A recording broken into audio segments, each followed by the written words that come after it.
Olá, meus queridos, sejam bem-vindos diretamente de Dois Córregos, interior de São Paulo. Eu, André Massolini, peço licença para falar com você. Lembrando que aqui embaixo, na descrição do vídeo, tem as informações dos atendimentos que eu faço, tem as informações dos meus livros, Dor de Amor Tem Jeito, Teu Amor Próprio Te Salvou, que vão te auxiliar neste processo do autoconhecimento. Vamos então ao e-mail dele que diz assim: André, tudo bem? Tudo. Gostaria que você me desse um diagnóstico do que eu sou e o meu tratamento, por favor.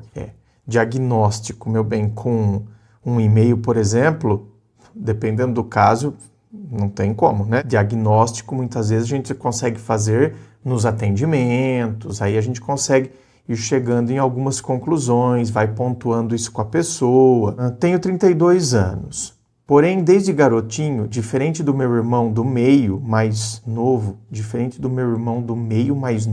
eu sempre fui um garoto baixinho, magrinho, tímido e na adolescência cheio de espinhas. Por sempre me achar feinho, eu sempre tive uma dificuldade de abordagem com as meninas. Aquela dança da vassoura aconteceu comigo uma vez, porque a menina bonitinha escolhida por mim também não me quis, como naquele caso citado por você anteriormente daquele rapaz.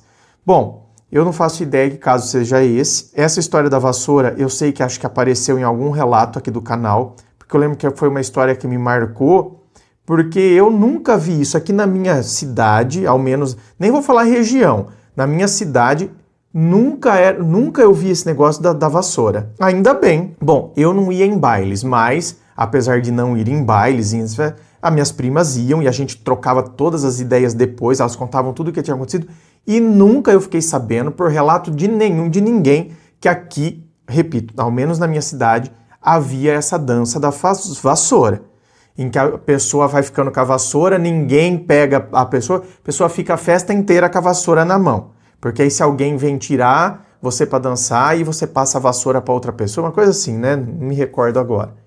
Ou seja, algo traumático, né? Quem foi o infeliz que inventou essa ideia dessa bendita vassoura? Aí, tá vendo? Mais um traumatizado pela vassoura. Minha criação de família sempre foi conservadora. Mas, para resumir minha história triste e comprida, então, ó lá, tá vendo? Eu já coloco, não é? Como triste. Isso aqui precisa tomar cuidado. Ah, mas foi mesmo, André. Olha, veja bem. Quando eu recordo da minha infância, por exemplo, eu vejo fatos tristes que uma pessoa não deveria ter passado, uma criança não deveria ter passado. Situações assim. Não, deixa eu até falar, porque senão a pessoa acha que eu fui até abusado, né? Pelo amor de Deus, vivi numa família maravilhosa, fantástica, absoluta.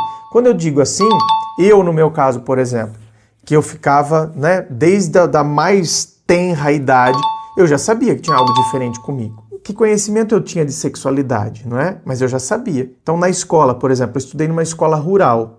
Meus pais têm sítio, então eu estudei nessa escola rural. Então, era uma escola bem pequenininha, só tinha de primeira a quarta série lá. E uma série cada só. Então, a primeira série, segunda, terceira, quarta. Então, só tinha 4 salas. Então, você concorda? Uma escola pequena.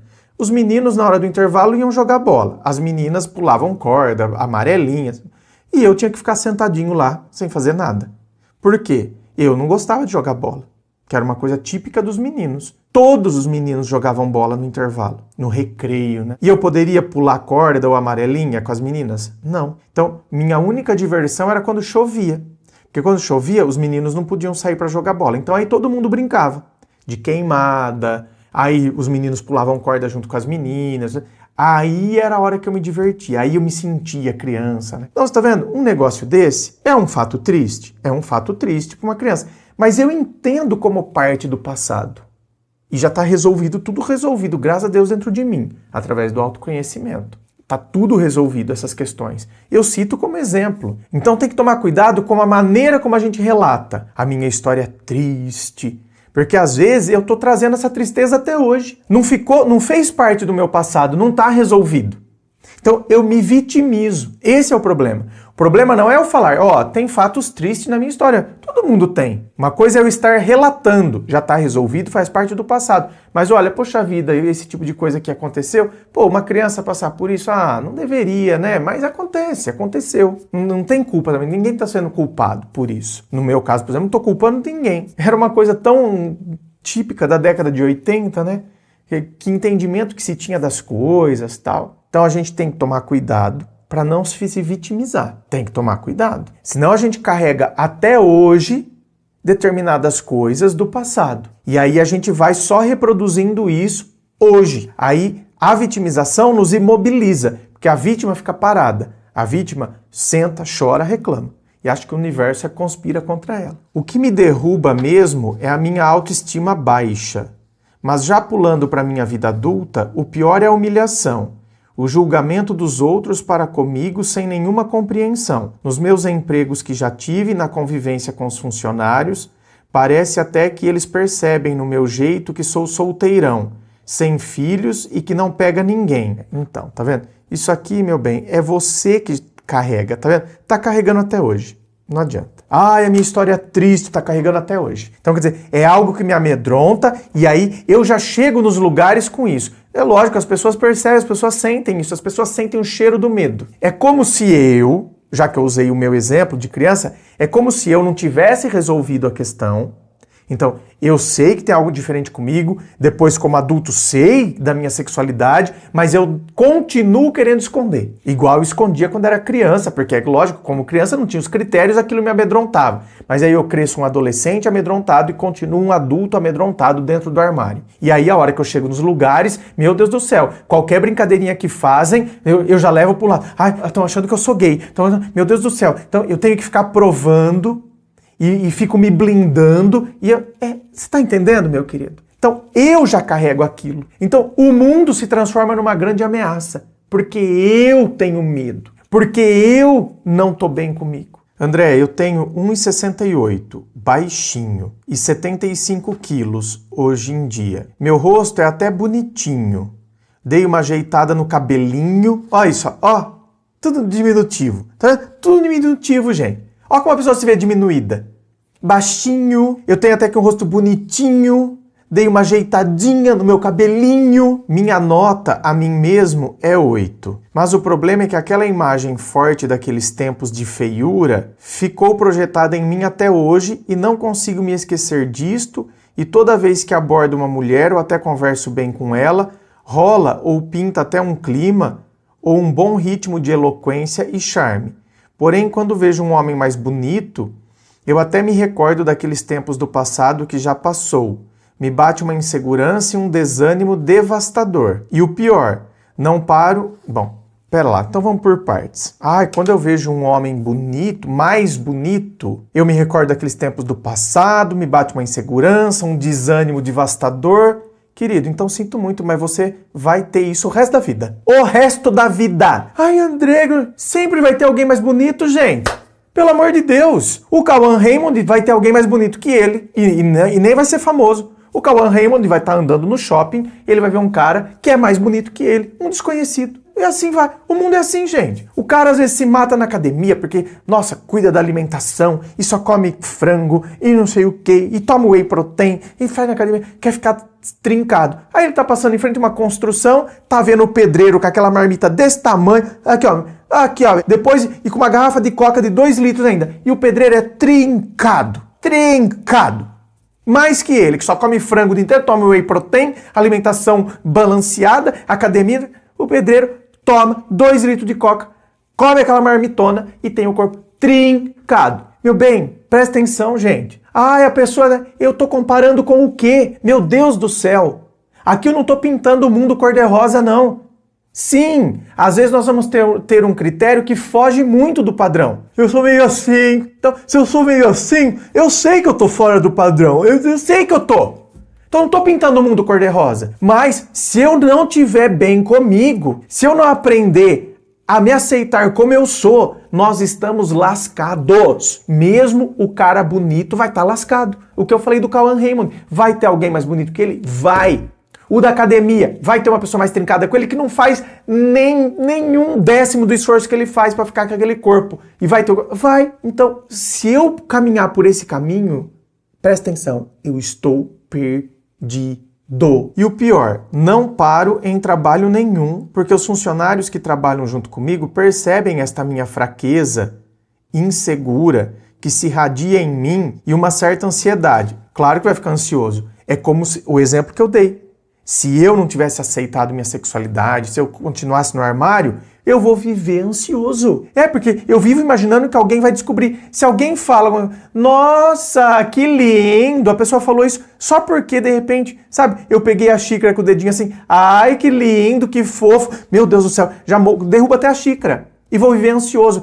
Percebeu alguma coisa, deve estar achando que eu sou gay. Entendeu? Não tem quem vive. Quando eu estava na escola, na 8ª série, né? Hoje 9º ano, né? Então estava lá na 8ª série, por exemplo. Então já estava, né?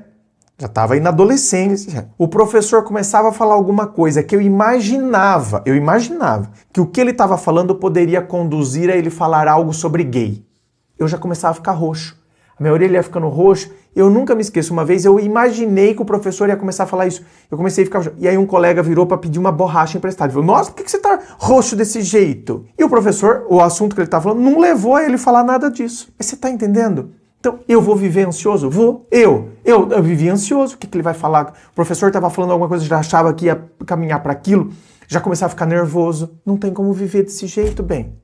Que se irradia em mim uma certa ansiedade, sou muitas vezes levado a excessos comportamentais e por eu ser solteiro e não pegar ninguém, me rotulam de virgem e até de viciado em masturbação. Meu querido, então, sabe por quê? Porque você fica inseguro, você demonstra isso, e aí os caras zoam, eles zoam, veem que você fica incomodado, vê que você fica... Aí que zoa mais ainda. Agora, se você fosse aquele tipo de cara, que a hora que o cara fala, virgão, você fala assim, virgem? Pergunta pra sua mãe.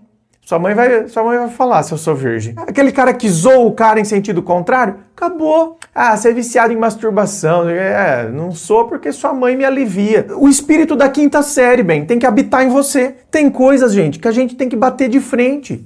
E bater de frente não é eu brigar, é eu me estressar, é eu entrar na mesma vibe. O cara tá me zoando e ele vai zoar cada vez mais porque vê que eu me sinto incomodado. Agora, quando eu entrar nisso...